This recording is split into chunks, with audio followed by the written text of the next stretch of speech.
عالم کسے کہتے ہیں؟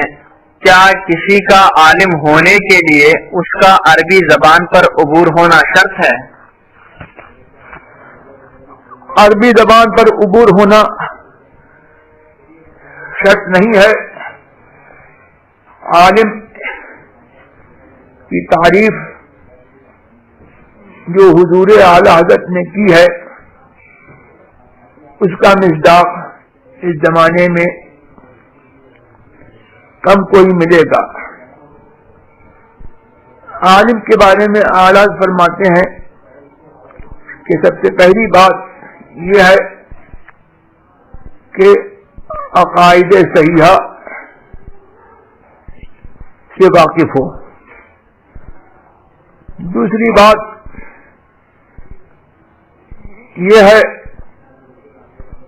کہ ہدایت اور دلالت کے فرق سے واقف ہو. اور تیسری بات یہ ہے کہ اپنی ضرورت کے مسائل کتاب دیکھ کر کے نکال سکتا ہو اور اس میں وہ مستقل ہو.